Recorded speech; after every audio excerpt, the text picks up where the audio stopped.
If you enjoyed this podcast, please subscribe, like, and share so we can find others like yourself. Welcome to the Bitcoin Basics podcast with your hosts, Faris and Gordon from CoinCompass.com, enabling you to safely buy and securely store your Bitcoins. All resources are in the show notes and description, including our disclaimer. Visit BitcoinBasicsPodcast.com to subscribe and discover other free content. In this episode, Faris from CoinCompass.com and Tyler Coates, creator of EMASAR and co-author of Hyperwave Theory, discuss upcoming trends in Bitcoin, gold, and the S&P 500. Tyler explains how his indicator picks key turning points in the markets to determine when to go long and short. They discuss how the S&P 500 could enter a new hyperwave phase and where the key levels of support are for Bitcoin. Check the description of this podcast or video for all the resources mentioned. Enjoy, and here's Faris. All right, everyone. Well, it's a great pleasure to have Tyler Coates here, also known as Socrates. Tyler, great to have you back. I think the last time we spoke was about April, May. How are things? Things are well. Yeah, I was trying to remember when it was that we last spoke and couldn't quite put my finger on it, but it has been a little while. Sure appreciate you having me back. Oh, no, it's a real pleasure. And yeah, we were talking off camera before where I haven't been an active swing trader for a couple of years now, and I'm looking excited to get back in. So we'll talk about Bitcoin, but we're post the U.S. elections here, and we're seeing some volatility in gold and oil. And so is now the time for swing traders to get back in? That's a really good question. I guess I'm quite envious of yourself of being able to maybe recognize preemptively when it may not be a good environment to swing trade, and then to stay away from that. That's, I guess, not an approach that I have myself. I just kind of am of the opinion that I got to keep pulling the slot machine handle, and the more I lose, the more likely it is for a big trend to take off. And the last couple of years have been very choppy, and in Bitcoin at the S&P, every time it would make a new high, it would dump very hard, and that is a very bad sort of couple of years for anybody trying to swing trade that environment. And then Bitcoin, same situation. As soon as it finally gets some wind under its wings, it would just crash back down to where it came from, which means that somebody trying to take advantage of the longer term trends, maybe you get a little bit of meat on those moves before getting stopped out, or maybe you just end up losing in that choppy environment. And if I kind of stay away, if I say like, man, this is maybe not a good time to swing trade, my experience has been it's like I just pulled the slot machine 10 times and now I'm going to get up right before it's getting ready to pay out. I'm never able to tell beforehand that this wouldn't be a good time. So I just kind of stay in there, keep my nose to the ground, and just expect the cost of doing business of, number of losses to get through, keep the boat on float until you do get to an environment where there are some good trends. And I do think that these next couple years, following the election, following the Bitcoin halving, following the money printing, if we don't get some good trends over the next 2 years, and I don't know what it'll take. Well, we definitely have had Bitcoin breaking through those key points of resistance we've had in the past. How does where Bitcoin is today relate to what we spoke about last time in the hyperwave correlation? Well, it's about ready to finally put that to rest, which is kind of what I've been expecting here for a while. I guess my main opinion was that if it was going to return to 1,000, like the pattern was calling for, that it would need to do it before the halving. And it's something I talked a lot about, that we've seen a lot of hyperwaves, and when they enter phase 7, they all have returned to phase 1, but we've never once had a hyperwave in an asset that halved in the middle of phase 7.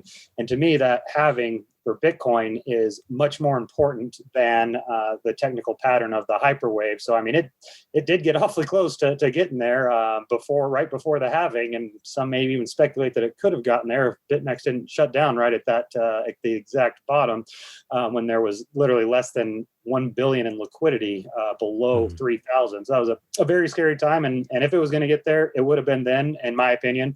And then once it halved, I had abandoned that target myself. And the textbook rules tell us that it is still phase 7 until it returns to phase 1 or until it creates a new all-time high.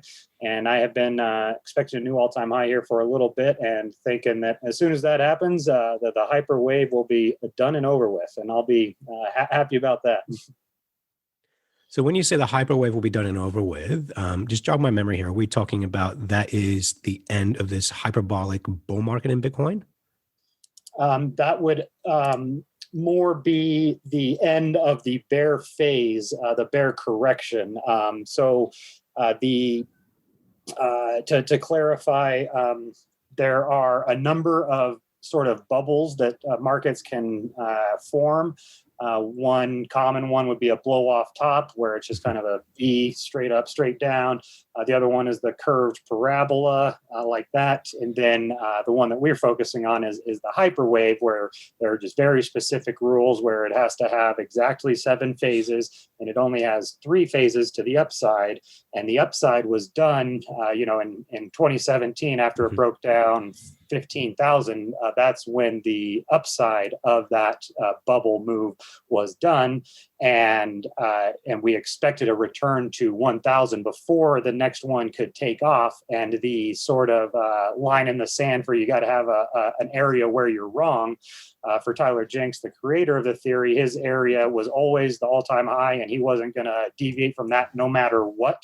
Whereas I felt like the halving would be more likely to set off a new bull market before returning to 1,000 than returning to 1K. So essentially, the theory states that we need to make a new all-time high before a new bubble can even start, or we had to return to 1K before a new bubble could even start. So as it stands right now, my perspective is that the bubble in 2017 fully corrected. It had the full 2-year bear market that really tested near the low of that run.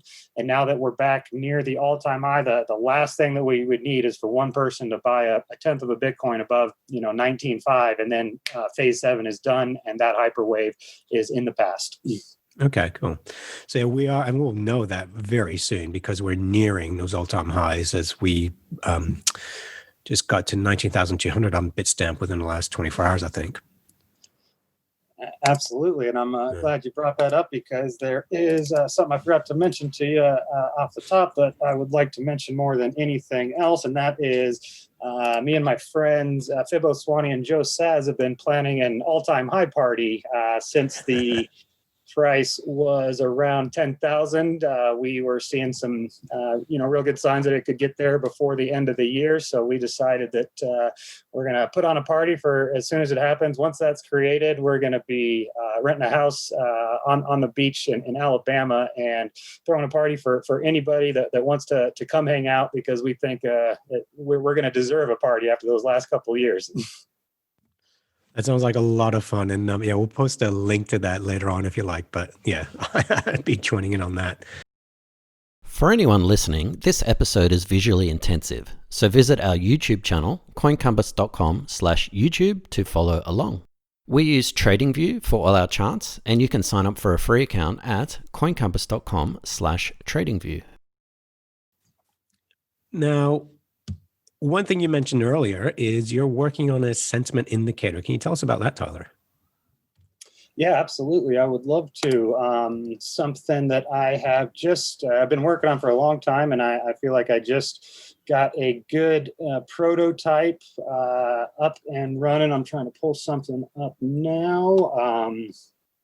This has been a good time to take a look. Okay, I'll go ahead and share my screen. So here is, it's not available right now, but it will be by the end of the year. I'll be launching the site. I'm really excited about there'll be a handful of really cool things like this.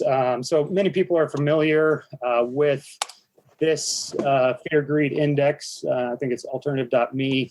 They have this Fear Greed Index, which I really like the idea of it, but I've never used this at all. And in fact, I just don't know how anybody could find any value in this, just to be honest. A lot of people seem to use it, but I've never seen anybody use it effectively. And I really appreciate the work that they do. But the problem is that it's just too subjective. Each day we analyze emotions and sentiments from different sources and crunch them into a single number. So as a trader, how would I ever rely on their subjective opinion of sentiment when they're not even going to even elaborate at all on where these sources are coming or what the number mean? I mean, this is just something that I don't have any value for, but it seems like a lot of people do. And I do really like the idea. If we can figure out an objective way to determine fear versus greed in crypto markets, then that could potentially be a huge edge. And I think we're really onto something here. And I wasn't ready to share it quite yet, but I thought it was the perfect time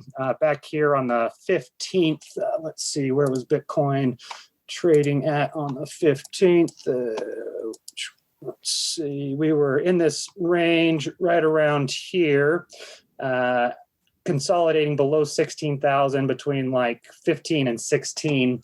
And I noticed that the original fear greed index, it had been an extreme greed for multiple weeks. When we were down at 14,000, you're seeing this market at extreme greed, and then it's just been there, this whole time. So if you're, using something that's telling you extreme greed here, and then it just keeps telling you extreme greed, and that's the same thing I see to the downside, extreme fear all the way down. So I'm, like I said, very interested in finding a more objective tool. And so that's what I have put together here, that it uses just information from margin trading and futures trading, as well as comparing the current spot price to the margin price, along with the different funding rates in futures. So all completely objective. And I think it can be a very, very powerful way to measure fear versus greed.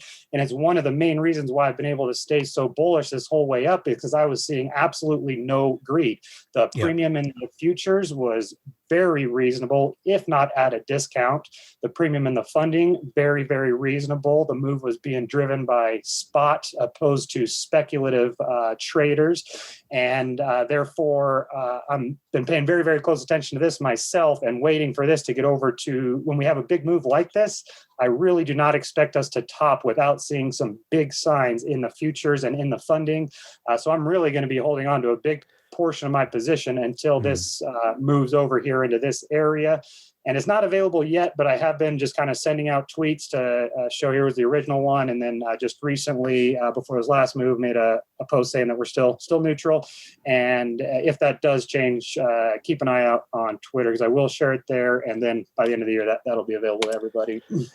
So just to clarify for our listeners, when you're saying spot versus future, so the spot price is people simply buying Bitcoins off exchanges and say either leaving them there, which we hope they don't, or moving them into cold storage. On margin, you're talking about people going to, say, BitMEX and buying Bitcoin on leverage and trading. Is that the difference there? Absolutely, yeah. And I think something that's very important, something to pay close attention to, is what's driving the price action. Of course, everybody knows it's supply and demand, but where is the supply or demand coming from? If the demand for Bitcoin is coming from people wiring dollars from Wells Fargo to Coinbase to buy spot Bitcoin, that's much, much different than a person who is speculating on leverage about the direction of Bitcoin.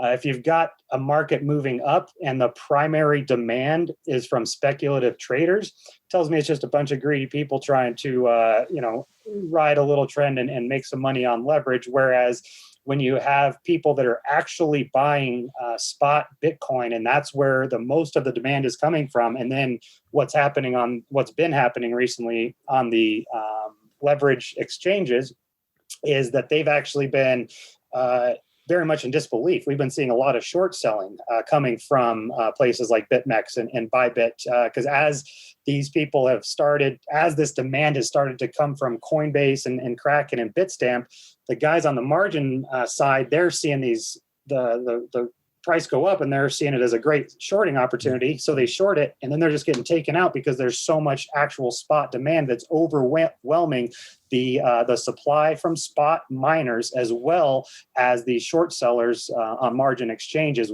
that's how trends start. You leave behind the short sellers and you have more than enough demand for the actual market supply.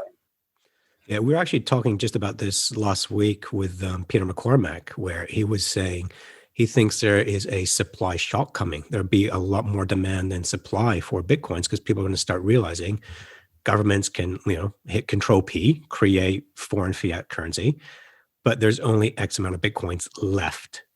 And so, yeah, he does see, a potential parabolic move based on simply supply and demand. What I like about what you're doing here is that, because me and Gordon have actually talked about a sentiment indicator for Bitcoin for some time, but there's very little empirical data that you can get with, you can get the commitment of traders reports that will look at metals, currencies, treasuries, indices. You look at speculators versus commercial holders. There's so much data out there and so much money where it's a lot easier to come up with this. For me, my sentiment indicator for crypto has basically been what's happening on Twitter. When you hear things like, that's it, Bitcoin's dead, I'm selling all my Bitcoins, and then we're nearing a bottom. I've been a bit concerned lately when everyone's like, yep, Bitcoin is replacing gold. It's going to replace fiat sovereign currencies. Stan Druckenmiller is buying it. Paul Tudor Jones is buying it to the moon. I'm like, okay, now I'm getting a bit worried that we're reaching a top. But again, that's very subjective, your Twitter feed. So, and that is something that I have tried to use very much myself. Like the main reason why I would log on to Twitter there for a long time was just to check my top posts, because it seemed like Twitter had a good way of putting some top posts to what people are really feeling. And I don't know, I just never had any luck with that because my view would just, sometimes I'd be right, sometimes I'd be wrong, and I'd never know, did I just have the right subjective view or not? Because right now my opinion's the opposite. I've been blown away by the sentiment on Twitter over this last move in terms of I sent out a tweet recently. I said, what price is it going to take for Twitter to start talking about Lambos again? Back in 2017, prices at 15,000, and everybody's talking about how many Lambos they're going to buy. And then price gets there today. I haven't seen one, I tried to search Lambo on Twitter. There isn't one person talking about Lambos. It tells me they had to lose all their money throughout they sold the bottom and they didn't buy back, and they're all in disbelief. Like for me, that Wall Street cheat sheet where you form a bottom and then you take off and everybody's in disbelief, this whole run up has just been plagued by everybody that had so much belief throughout the whole bear market that we were going to the moon. Now they're all cannot believe that we're actually at 20,000. Nobody can believe that we're at 20,000 as far as I can tell. And that's kind of been my perspective is, like I sent out another tweet, I don't think 18,000 Bitcoin's overvalued. And that isn't a popular opinion. Whereas on Twitter, that should be the most popular opinion, I would think. Well, maybe the reason we're not hearing Lambos is because people can't leave the house now. If your Bitcoins are on an exchange or mobile wallet, you could lose them in this bull run. CoinCompass.com is running a free 1-hour webinar on Sunday, 6 December 2020, where you can learn about cold storage, multi-sig, and best practices for securing your Bitcoin. Become a self-sovereign custodian of your investment by owning, not renting, your Bitcoins. To register and for more details, visit CoinCompass.com/webinar. You also had another indicator that you've been working on. Am I pronouncing this correctly? The EMASAR? EMASAR? That's correct. Yep. I'd love to share that here. It's something I've been working very hard on for a while, and it's come together really, really well. I'm tremendously excited, and I just really never even thought that it would come together as well as it have. And big shout out to Johan Duplessis for developing it. He's just a genius programmer and is the reason why we have this here today. So I'll start out, try to just give a quick overview. It's cool because there's two modes for if you want to trade or if you want to invest. And we have the trader mode or the investor mode. So the foundation is the investor mode. And let's see here. It is just going to be a very, very simple, basic way to try to manage portfolio, longer term positions, to just try to stay exposed to trending markets, and then to also, get out before the trend reverses, and then potentially even short. So this was something that I used myself. This was the primary way that I would trade for a few years, and then had it developed back in here and released it right around here after we got a couple of really beautiful signals from the long at 43 up to 10.1, and then the short from 10.2 down to 81, and then a reverse into the long. This is where I was thinking the bull market was ready to start. So I was thinking it'd be a perfect time to release it. And then we did end up getting some really nice signals there afterwards, which was definitely very important to me to see that it caught that short signal around 82. This is kind of what I was talking about as a swing trader. Maybe you get in here at 82, 81, and then the market does move, but by the time you're signaled to get out, you basically broke even, or in a good case, maybe you lose in a bad case.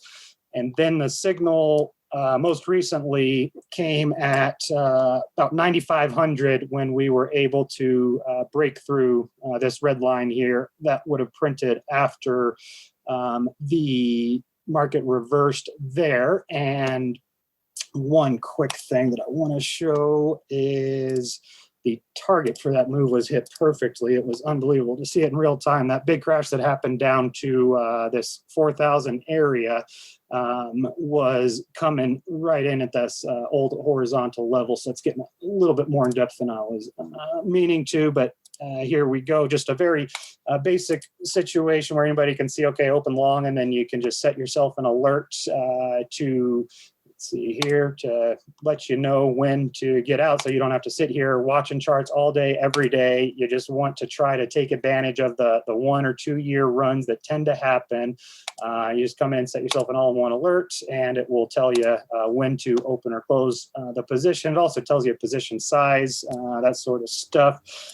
So really like how this is designed to capitalize on the parabolic markets that are very common in Bitcoin. And I will now just show the trader mode, which is now what I use since that has been developed. Basically, investor mode will buy breakouts. It will wait for everything to line up with the trend saying it's bullish. If there's kind of some indecision, it'll tell you to stay out. And then once everything is there, it'll tell you to go ahead and get right in on the breakout. And there will be only an average of one signal about every 8 weeks. So if you're looking to trade Bitcoin and not spend too much time, there's people that are just, a couple hours a week needing to come in to adjust their positions. And that can be a really good thing for people that are looking for longer term stuff. And after releasing it, the main feedback was that everybody thinks they want the longer term trends, but everybody just seems to care about like the 15-minute chart and the 1 hour charts. So that was definitely itchy trigger fingers.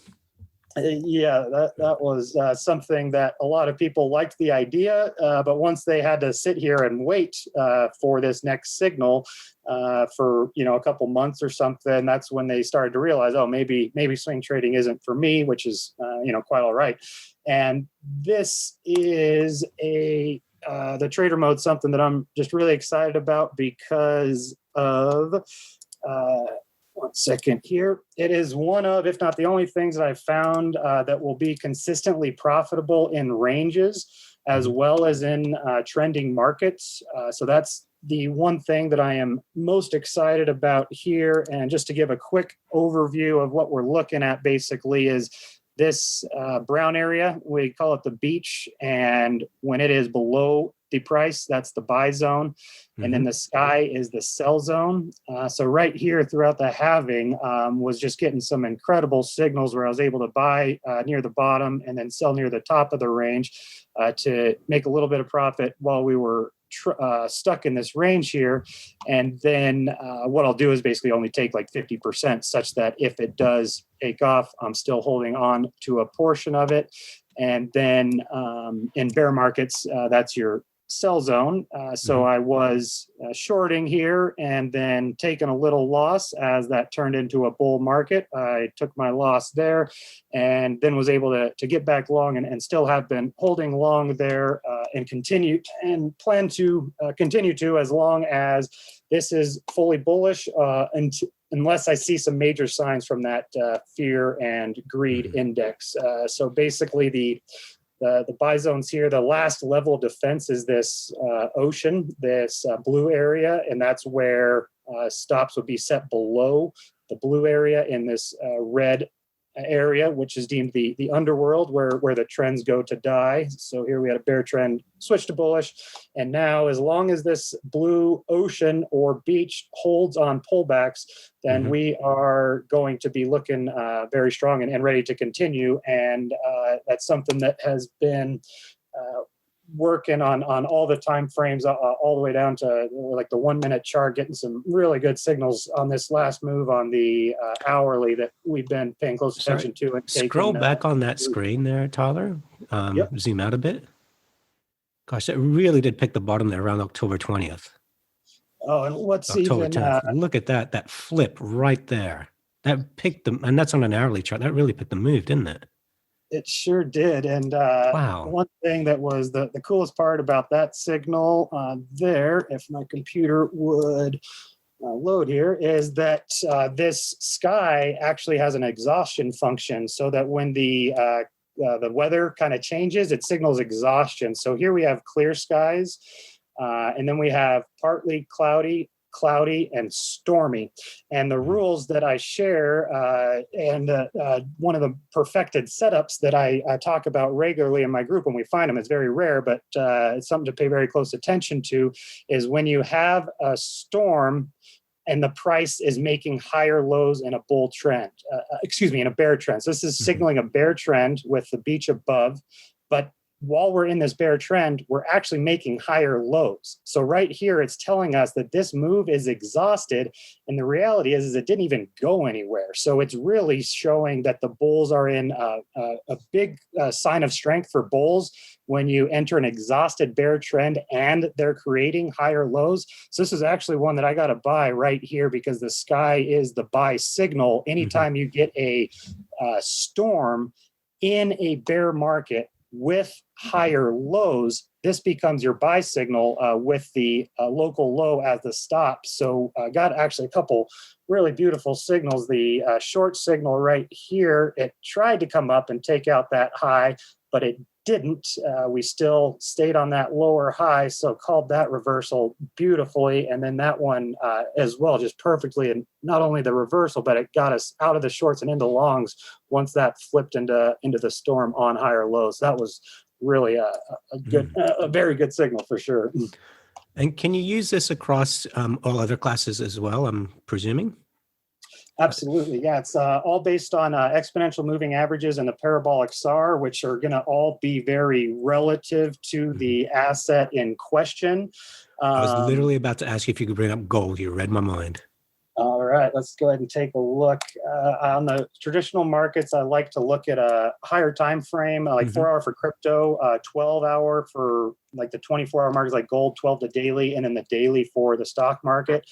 So right now we're actually getting a buy signal on gold, and definitely one that I would be absolutely taking in a very significant way. And the reason why I like this, let me get this little guy out of here, is that this is the perfect setup for a trap for me, in terms of you got this well-established area where anybody kind of buying up here, this would be a very common stop. So now that we have wiped out that stop, now here we are at a major level of support. And as we can see, last time it came down here, it shot off in a big way. So this is going to be pretty rare to get down to the beach on gold. And I think that it's going to be a signal that would be a very good one to take. And when I see that it's this thick, what that tells me is that I wouldn't want my stop to be all the way down here. Instead, I would look at some sort of local high. This is kind of telling me that we need to turn this into support. And if I did take this right now, we're at 1807, I'm going to be buying, and I would be looking to put my stop around 1650 because I think that this beach is a little too big to put it all the way down here. That's exactly. I was looking at gold this week, and I was looking at that 1760, 1770 level of support, and hoping that, expecting it to bounce from there. Because fundamental basis, I'd be long gold for the next 3 to 5 years, just based on a geopolitical and economic fundamental basis. And I don't know how many times we've seen this happen in gold. It starts to take off, and you get this dump, because that dump from 2100 down to 1900, that was in less than 2 hours. It just got hammered. And you see this happen in gold time and time again. Absolutely. And I'll tell you what, one of the main things that's been in the back of my mind throughout this Bitcoin run is what we saw out of gold. And I'm really, really wondering how much gold may be foreshadowing what Bitcoin does, because this action in Bitcoin, it would make a lot of sense. As we're approaching the prior high, it blows right through and it stays up there for like a week, for long enough for all the news outlets to start talking about new highs in gold and yada, yada, yada. And then after it kind of gets up there, boom, it dumps back down. So thinking about Bitcoin running up to 23K in the next couple of weeks to a month, and then having just a couple hour move back down to 18, that's something that I want to be ready for myself, in terms of I want to be taking some profit and having some orders set for that quick move down. Because if you don't have orders set, you're generally not going to catch those best prices. Yeah, I remember in the bull market in 2017, I was logging into 3 exchanges at the same time trying to buy instant, and you couldn't. They just kept shutting down.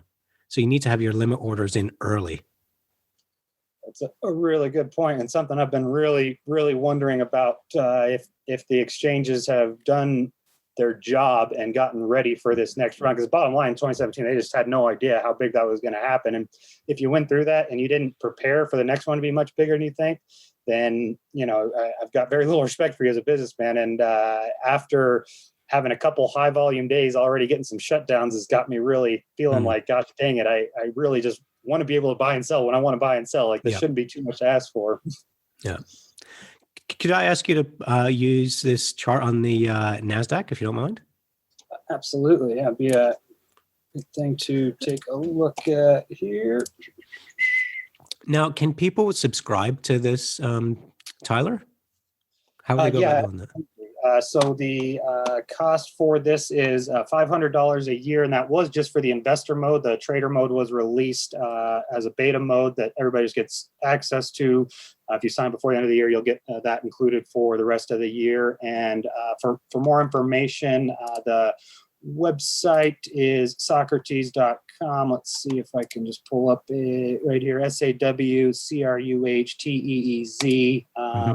You go there. It's a very basic website. I'm working on building up one that will be ready soon, but you can come here. There's a page for the investor mode. There's a page for trader mode. Also do a scholarship every month. If you're trading a small account, I don't want you spending too much on this. This should be well worth $500 for anybody trading any size. But if you're just starting out, just learning, trading a small account, fill out an application and email that to me. This has worked out very well. Some of the guys that have gotten scholarships have done very well and contributed a lot. So that's something I would be happy for anybody to go ahead and send that in.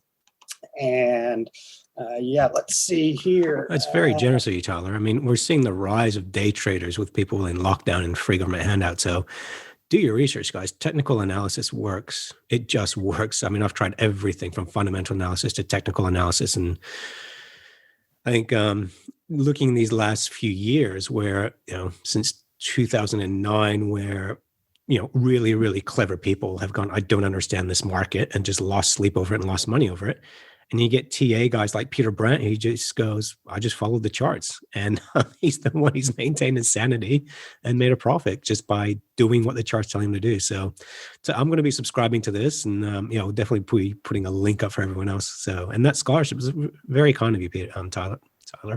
Sorry, excuse me. That. Thank you very much. And before taking a look at this NASDAQ chart, I want to just take a quick look at what sold me on technical analysis over everything else. And that was in 2017, trying to apply any sort of fundamentals to coins like this, where you have XRP, where you can do all of the fundamental research that you want in the world. And then maybe you get a little pop where everything, like for sure this would be your time to short sell, and then you're just wiped out. And anybody who is following the trend is riding these things up and down and not giving a crap about what sort of fundamentals there may be underlying. So I am a huge proponent of that. Couldn't be more so, and that is the reason why is probably XRP specifically. Tesla was the most shorted stock in America at $200, and it went up to almost 2,000, didn't it? And basically that was on a short squeeze. Was it 2,000 or 1,000? I think before they split. Yeah, closer to before they split. And people had a very good business case as to why it was overvalued at $200. Yeah. And look, they're right. The thing is, they're on a fundamental basis, they are right. But at the end of the day, do you want to be right or do you want to make money? Couldn't agree more. And anybody that has been able to do well trading in NASDAQ or S&P using fundamentals, like being able to value these companies and these markets on a fundamental basis, more power to you. It's just something I simply cannot do. And therefore, I just have to trust in the technicals. And that is definitely something I have gained a lot of trust for. So something I'm seeing here that's really jumping out at me is that the biggest moves tend to happen when you fail to return to the beach.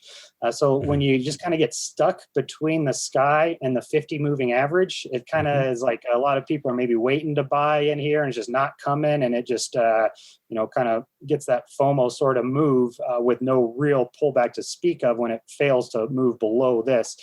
So here we had that move here where you just kind of melted up, staying above the 50. And you did get a good correction here for sure. But that 50 is now holding, and now we're seeing basically a textbook big W pattern. I guess that middle's a little too high, but I like how this right part is a little handle kind of flag. So seeing this makes me think that we should probably get to some price around the range of, it's not confirmed, but it sure looks like it wants to. And if it does, I'd be looking at a target of around 13.7. Was that right? Yep, 13.7. And if it doesn't, that's where I would definitely want to have orders here, because this is, again, where I would see a really good spot for a trap. If we just had a sharp move come down below this low and right into this beach. And something else is the angle. When this thing is really angled up strong, that suggests a much stronger area of support than when it's just kind of flat and maybe more in a ranging market. So if we get a sharp move down to below 10.8, I think it would be a really good opportunity to buy with a pretty darn tight stop, because who knows what could happen in this environment. I wouldn't want to do anything without a tight stop here, but expect it to move up. And if it doesn't, I think that'd be a good spot to buy. So we'll have to see what happens there. Yeah, I can agree more, because I've been on a fundamental basis. You look at the indices, especially the ones in the US, and they're so overvalued. It makes no sense when you have so many zombie companies, and basically you've got half a dozen companies accounting for the rise in the S&P 500, the FANGs and all that. But when you look at the charts, and this just confirms it, is we're heading higher, you could make the fundamental argument the reason you'll have more money going to the stock market is because people will go, I'm not trusting governments with my money. I would rather trust the CEO of a company than an elected congressman, because it takes a lot more work to become the CEO of a company than for someone to be elected to Congress. And who would you rather have with your trusting your money? 100%. And I think that there's a lot to that. Yeah, for sure. I think that there's an idea that I'm really intrigued in. I guess the most bullish thing that I could say from a fundamental standpoint that actually is making a lot of sense right now is that we could see a lot of money flowing into the market from life insurance companies. So before getting into trading, I was a financial advisor, and I sold life insurance, and I know how big the commissions were for life insurance and how hard it was to sell. Just having these conversations with people to sell them a life insurance policy, it was impossible. Nobody wanted to talk about dying and that sort of stuff. So getting them to just book that appointment, much less go through the medical underwriting, you deserved every bit of the commission you got. And now after COVID, people are all of a sudden very much confronted with their mortality. And from the people I've been talking to, phones have been ringing off the hook like has never happened before, where people are actually picking up the phone and calling insurance companies, say, I need life insurance, opposed to being sold on it, which is a night and day difference. And then due to the kind of stress on the medical businesses, the hospitals and stuff, they're not doing as much underwriting.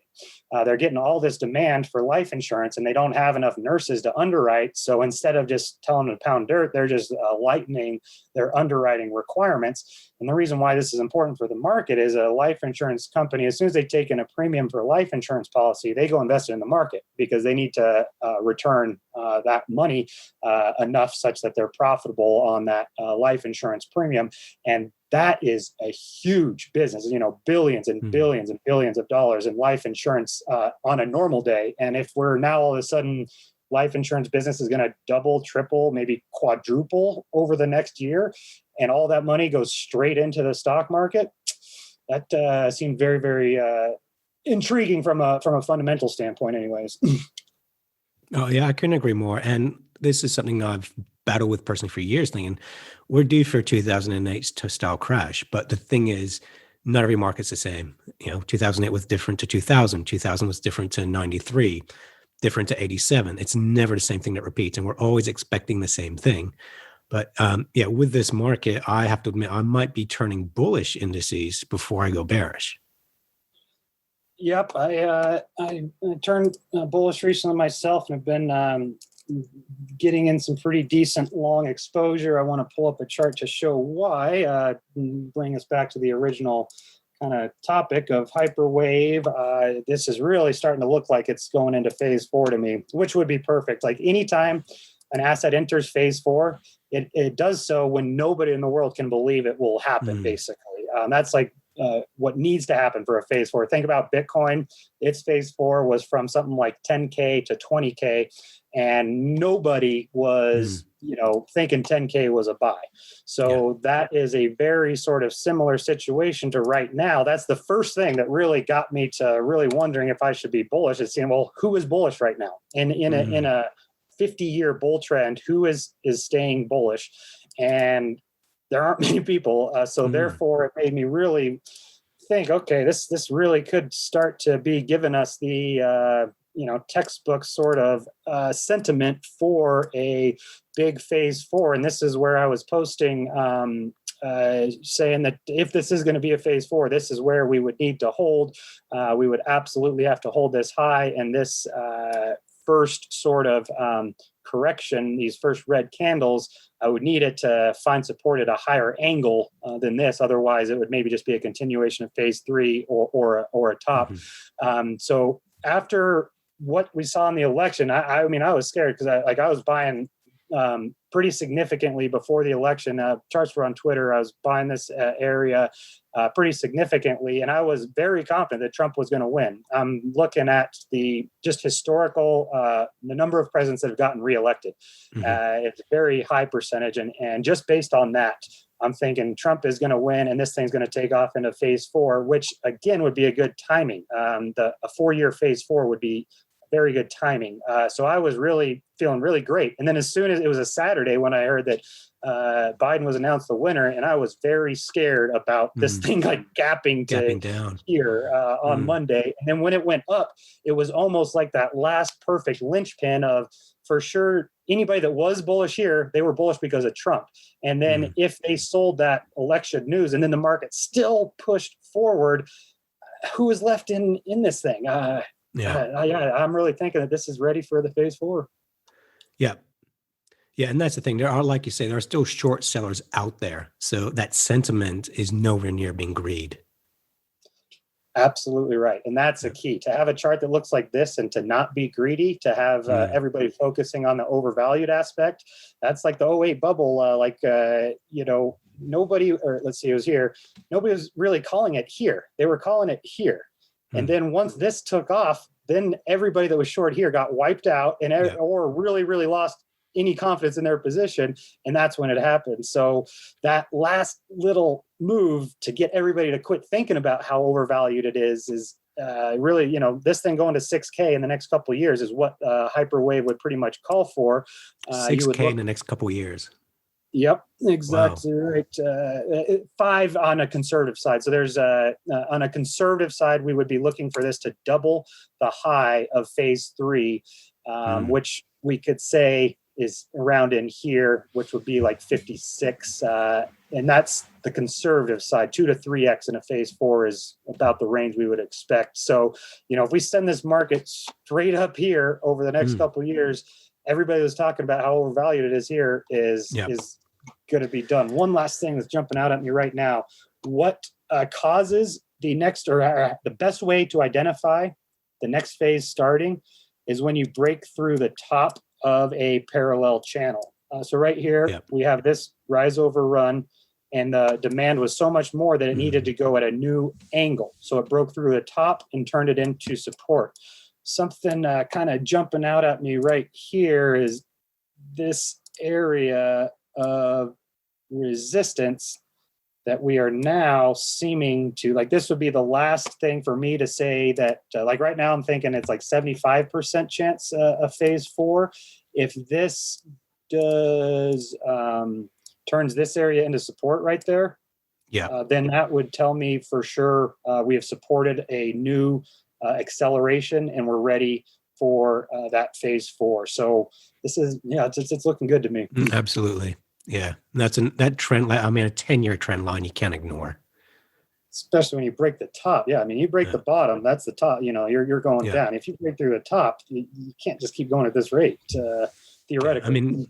And like I said, I love your, when you mentioned the baseline there, that long parallel channel. What's this saying? The longer the base, the higher in space. And we saw that in gold, where gold went through an 11-year baseline market, and then it just shot up last year. So, are you concerned though that Bitcoin could be correlated to the S&P 500 because we have all these day traders who essentially are just buying? And there's this guy's become very popular when he just, the poster behind him reads, "Stocks only go up." So we've got all these amateur day traders who getting a government handout, very easy to jump on Robinhood and just buy. I know there are institutional investors in Bitcoin now, but is there a concern that people are just buying Bitcoin thinking, it's going to go up like it did in 2017, and not really understanding not just the volatility in Bitcoin, but appreciating its supply and demand as a safe haven asset? That's a great question, and I kind of have the other perspective in terms of the first thing that got me into Bitcoin was hearing about the price going up. And the first time that I heard about it, I pulled up, I looked at it, and it was in 2013. I told everybody that I knew how this was a tulip bubble. I just couldn't believe how we're repeating history again. Like, this is so clearly a tulip bubble. And then after a couple years of it going through the bear market and me thinking I was right, and then it comes back and I hear that it is now a higher price than it was before when I was right about it being a tulip. That's when I was like, holy shit, what's going on here? Like, the tulip bubble never came back. It crashed and it crashed. So what's going on here? So it was the idea. First, I heard about it because the price was going up, and I stayed away because I was convinced it was a bubble. And then once I heard about it again coming back, that's when I forced myself to really try to, what did I miss here? What could be going on here? And I think that that's a very common pattern for other people that I talk to, is first just rejecting it, thinking it's total baloney. And then after the bubble finds a bottom and creates a new all-time high, that's when people start to dig into it. That didn't know before, they start to dig into it. Over the last week, I've sent 4 copies of the Bitcoin Standard to my friends and family, because they're reaching out to me. Like, I told them in 2017, hey, time to buy. And they thought it was a terrible buy. And now they're like, what's going on? Is Bitcoin is it a good time to buy? And I'm like, well, read this book and you tell me. And if they tell me it's a good time to buy, I'll help them. So I think right now is the time where the people that heard about it in 2017 and watched it go to the moon and then fall all the way down, and now they're hearing about it coming back, they're realizing that they were wrong. And they're remembering what they saw in 2017. And now they're starting to wonder, if they can get on this train. And for sure, some of them are going to get in and they're not going to understand what they're investing in. And those are the guys that are going to lose. There's always going to be the markets where, the fools are separated from their money very, very quickly. Yep. And I think that once we get towards the next top in 2 years, that's where maybe the next flood of people that are just purely FOMOing and greed and have no concern other than making money, that's where they'll start to pile in. I think right now it's actually the people that are really starting to learn it. I couldn't agree with you more. And Bitcoin, our business, what we do is we actually educate Bitcoin how to safely buy it and how to secure your private keys. But at the end of the day, it's still something that people are buying and selling. So even though it's so different, even though it's incredibly safe, it is still people, punching in the keys. And markets have memories. Do they? That's a great quote. That is very true. That market will remember one person that made one bad sell 3 years ago and come back to us. It's just amazing how the market has a memory. And I think it's like one of the things that I've really decided I'm going to start focusing on more so moving forward is just really challenging people to consider, their time horizon. Like everybody on Twitter talks about being a hodler. How many of them actually held through this last bear market? I think less than 10%. They all say that they're hodlers, and then they buy and sell with a time horizon of less than a year. That is a guaranteed recipe to lose. I'm putting together an article now that I'm excited about for the new website, and the start of it is a famous quote from Rounders, in that if you can't spot the fish within your first 30 minutes at the table, then you are the fish. Yeah. And one of the biggest fish in this game right now are the people that claim to be hodlers, and then they panic sell every time we dip 15% and either leave it on the sideline hoping for better prices or end up buying back. So I think it is very, very critical for everybody out there to really challenge yourself. What is your time horizon? When I first bought Bitcoin in 2017, my time horizon was 10 years. I said, I'm just going to leave this for 10 years. Whatever happens, I'm not going to buy or sell this for 10 years. And to me, that's a short-term hodl position. Like if we're investing for the long term and we're talking about 10 years and I'm 30 years old, that is a very short-term time horizon. And I've committed to that. And that has not been easy, but it's something that that's why the people that end up making some money from this, that they deserve every penny. And the other thing I'll say about that is I've become convinced that the biggest sellers of Bitcoin are going to be over leveraged traders. In that capitulation that happened down to $3,000, a lot of people were scared and a lot of people were worried, but nobody was really sending their Bitcoin to exchanges to sell spot, from what I could tell. It was a cascade of liquidations. The people who were getting liquidated, they did not want to sell at 4,000 or 5,000. They were just being forced to because of their leverage. So the people in this space, for the most part, seem to kind of understand where we may be heading long term and may have some sort of idea for some price targets, that sort of stuff. And if you're going to be depositing your Bitcoin to trade on leverage and you lose, say, 0.01 Bitcoin today, what could that be worth in 10, 20, 30 years? Yeah. If you don't really know what you're doing, then do not trade on margin. And it makes me sick how many people just only trade on margin without having any clue what they're doing. Yeah, no, I heard a really good quote by Raoul Pal of Real Vision, who he said, with Bitcoin, don't try and be cute. He said, just buy and hold.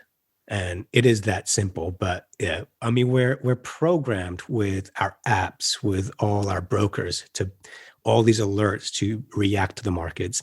And I remember hearing a quote from someone who actually created the S&P 500 indice. I heard this age ago, I'm trying to remember it correctly, but he said they would check the price of the S&P 500 maybe once a month to once a quarter. This is the guy that created the indice. And this is going back, several decades. Whereas today, first thing I do when I wake up, go to TradingView. Very first thing I do. And I'm not trading, but it's just programmed in me to watch the markets. But yeah, you make mistakes by just reacting and stimulating yourself to be in the market, when long-term time horizon, you don't worry about this intraday, intra-week, intra-month volatility. Absolutely. And that's why I really appreciate how you're able to just kind of stay out and wait for a really good environment and not have to worry about getting chopped in and out and that sort of stuff. That's a skill that just, it's so much easier said than done to to buy and hold and do nothing. Like the hardest thing to do is to do nothing. So for sure, whatever is going to be the most profitable is going to be the hardest. So if you are listening to this and you want to make the most money that you can out of this next bull market, if you think that that's what's happening, then set yourself a time horizon. Don't set yourself a price target. Anybody that sets himself a price target sells too soon. If you were in the last in 2017, 2016, what was the bottom? $250. The top was 1,000. Anybody that was looking for 5K would have been just blown away by the price ever getting there. And then it blows right through and goes 4X. Whereas if you're looking at time targets, which is what the main thing I'm focusing on is how long does it take Bitcoin to top after the halving. There have been some very specific patterns, and if it takes a certain amount of time, and I can be very, I can have a big degree of confidence in being bullish on Bitcoin for the next 18 months after a halving, and just forget about the intraday price movement and the price targets, that can provide an enormous edge. And something else to touch on that you said is just, I would ask people out there to challenge yourself to write down what is it that gives you an edge. Why are you going to do any better than anybody else out there? When there are people, a quote that something I say all the time is how this is very much like poker, and that's where I started getting into everything like this, was dropping out of school to play poker for a living, and the similarities between the long-term discipline and commitment that it takes is going to be much different, because in poker, you can start out at the bottom rung. You can play against guys that are playing for 10, 20, $30, $100. You can move your way up and start at like the minor leagues or even lower. Whereas in the markets, you are day one. If you're trading, there is Tiger Woods of trading out there trying to take your money. The Phil Ivey of trading is probably on the other side of your trade. And so not only do you have to gain an edge against people that are on like Twitter and that stuff, like the small stakes players, you also got to know how are you not going to get totally ruined when you run into maybe one of the bigger guys. And this is a zero-sum game. And if you find that trading intraday, intra-week, intra-month isn't necessarily working for you, but lengthening that out to trading every few years or longer, now you're not necessarily having to compete against the Tiger Woods of trading. You're competing against the grandma who is, got her 401k or whatever. And that could be enough to give somebody with a little bit of discipline and intelligence an edge. And I think the number one thing that you can do is to quit watching the charts. If you are, like, for example, for anybody that is trading EMASAR on the investor mode and they are just looking to make longer term investments, I strongly encourage them not to watch the charts, not to watch the news, because as soon as you hear about Trump getting the coronavirus or BitMEX going to jail or whatever it is, there's a million things that can cause you to screw up and to do something different than doing nothing. Whereas if you can figure out what it is that really causes you to have a hard time sitting on your hands and doing nothing, like maybe watching the 15-minute chart, then just stop doing that. And then even maybe go as far as to, I talked to somebody who just really, really struggled throughout the last bull market whenever there was these big sell-offs. So what he did was he locked his private keys and his Bitcoin in a safety deposit box.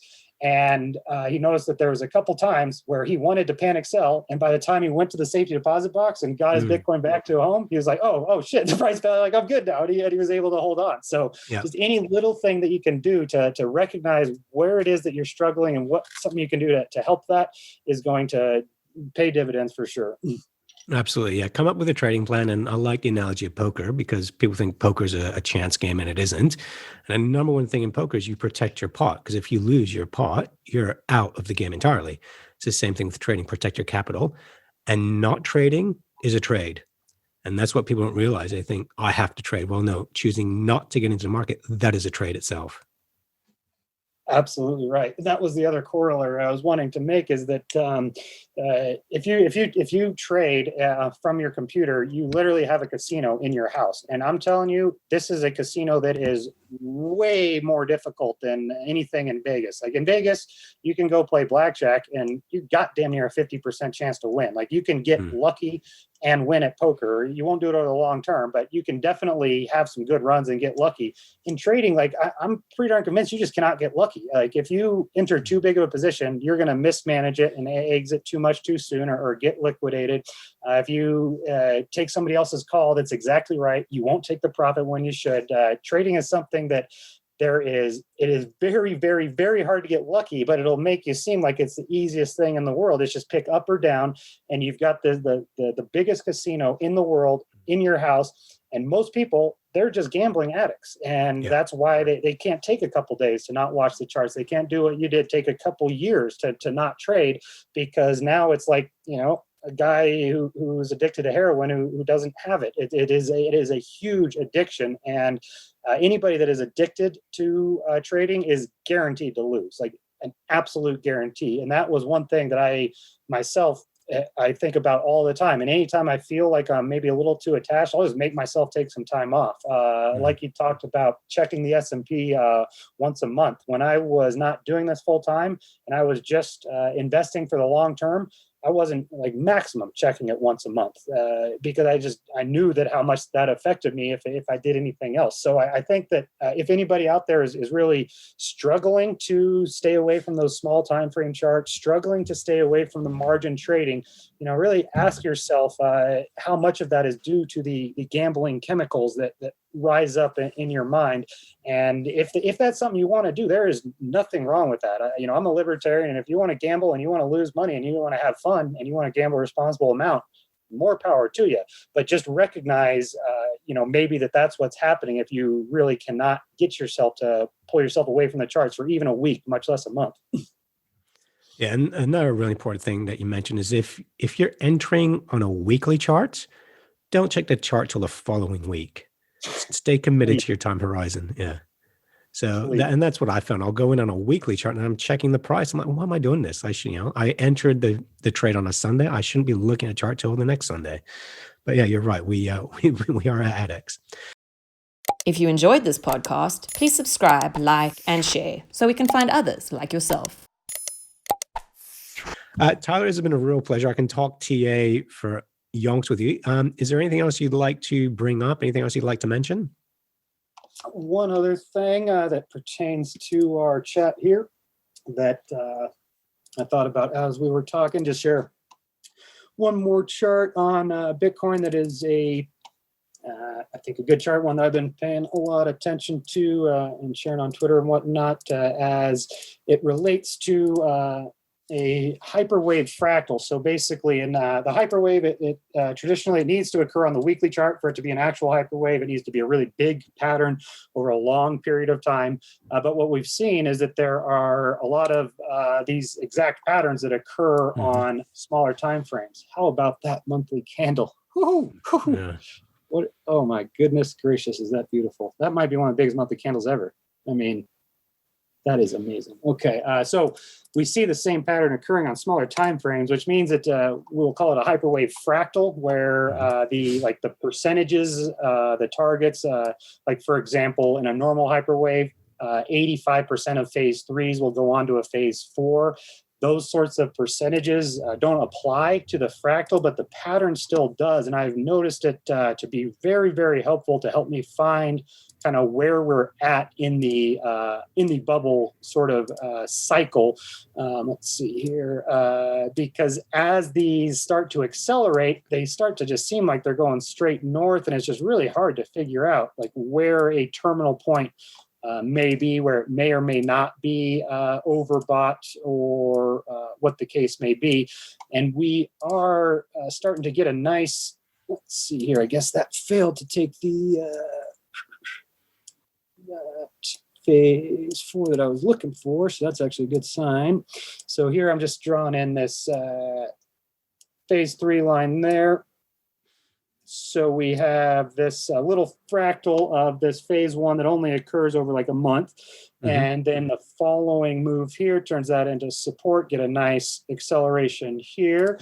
And then if we look at the kind of resistance here, you break through that here, turn it into support here, and then that final sort of where that next leg happened, that's where we'll go ahead and connect the phase 3. And then I was thinking that, so we broke through here, we support here. Yeah, this is all still looking like it's ready for a phase 4. Basically, if it can support this pullback here, we've had the 1, we've got the 2, we've got the 3, we've got the breakthrough of resistance, we've got the throwback to turn it into support, and now potentially, I'm thinking we are ready to just go ahead and make that move to the all-time high. And kind of like I was talking about earlier, relating it to gold, based on this little hyperwave fractal, this just going to right here, that sure wouldn't really look proportional. We would expect it to be much more something like that, to where you get a smash through of the 20,000, stay up there for long enough to make everybody forget about these prices being overvalued, and then get the 5, 6, 7 kind of coming back down to test these areas. This is what I'm watching for. This is what I'm trading for. And as a matter of fact, before I pull it off, I'm just looking at a signal right now that might be a little bit too late, but right here we see potentially an entry to the long side as we have broken through prior resistance, and now we are throwing back to retest that for support, and doing so at what looks like a really good Fibonacci level for me. If I'm looking at that breakout, so this is where I would be wanting to look to buy on a pullback between the 0.382 and the 0.618 level. And then when that lines up with the prior high, that's something that I definitely would think is going to be, it's just a confluence of support. When you have one area of support versus 2, just a little bit of confluence there. So here around the 19 to 18.8, I would need to see this level to hold. If we do fall below 18.4, then that tells me a local top is in. But I'm not thinking that that's the next move. So we'll have to wait and see. So in summary, and correct me if I'm wrong here, Tyler, we are looking at, so with Bitcoin, this parabolic run will continue. And then we'll look at all-time highs, combination of that with just sentiment indicators, looking at extreme greed. We'll look at a correction from there back to similar levels where we are now. That's Bitcoin. Is that correct? Yep, that's what I'm thinking is if we can, like right now, everybody's going to be wanting to sell 20,000, and we blow through that and go to like 22 or so. Now you got a lot of shorts getting stopped out, a lot of the profit takers buying back in. And if it sells off to right around 18,000, everybody be looking for it to go lower. Everybody then be looking for that 16, 15 area. So if it does top here, I would definitely, my orders right now are set in the 16 area, but I'm not expecting that. I do think that a nice move above 20 and then a move back to 18, very similar to what we just saw with gold, is that's just kind of what I'm expecting. But like you said earlier, we just gotta go with the trend and let the price tell us what it wants to do. And we are looking at potential a short-term bottom for gold here before gold resumes a journey towards all-time highs. If that breaks below 1760, it's got a bit longer to go down. But if that finds support around 1760, 1770, 1800, we are looking at a resumption of the uptrend. And same with indices in the US. If they can pull back just a little and hold on that pullback, we're looking at a potential hyperwave in US indices. Absolutely. I think the hyperwave is there in U.S. indices. It's phase 3. And once you get to phase 3, it can be considered a hyperwave due to the probability of entering phase 4, but still about 15% will just kind of terminate from there. So my opinion is that it has formed that phase 3 for sure. And Tyler did agree with that. And that now it's basically either got to form the phase 4 and go at a higher acceleration, or it needs to break down the phase 3 and end the current hyperwave that it's already in. Okay. We will link to your website where people can purchase that or subscribe to that EMASAR indicator. Just for people listening on the podcast, can you tell them where to go again, please, Tyler? Yeah, it's at Socrates.com, SAWCRUHTEEZ. And same spelling for the Twitter, and YouTube is it's the Honest Analyst is the new stream that I've been doing over the last couple months with my buddies Fibbo Swanee and Joe Saz. It's been a great show. We do it every Thursday on the evenings, and it's a lot of fun because Joe's a really short-term trader, and me and Fibbo are longer-term traders. So it's a good balance of us getting to look at some higher-term stuff, and then while we're have to sit there kind of twiddling our thumbs, wait for stuff to happen, Joe gets to chime in. And it's also been good to kind of get to see in the real, volatile environments when the markets are really moving or not moving, getting to hear me and Fibbo kind of talk about, we just got to wait here. We just got to do nothing, and hear him for that a couple weeks in a row. And then thinking about as a viewer, how difficult that may be for you. That I think has been the main point, is just to kind of help people to get a feel for what it's like to go through the swing trading process in real time, and then having the complement of the short term stuff has been great as well. So sure appreciate you having me, and appreciate anybody who happens to tune in, and anybody who wants to come to the all time high party, you are invited, and we are going to have a great time. I can tell you that. We'll put up a link for that as well. Thank you very much, Tyler. And if it's okay with you, I'd love to catch up again in the new year and just get my TA fix again. Oh, absolutely. Yeah, it's always a pleasure talking to you, Ferris. I appreciate, Ferris. I appreciate your time, and we'll be looking forward to the next one. Thank you very much, Tyler. It's been a real treat. Thanks for watching or listening. Please visit coincompass.com/free to register to our socials and discover other free content. Subscribing, liking, and following helps this content remain ad-free. Until next time.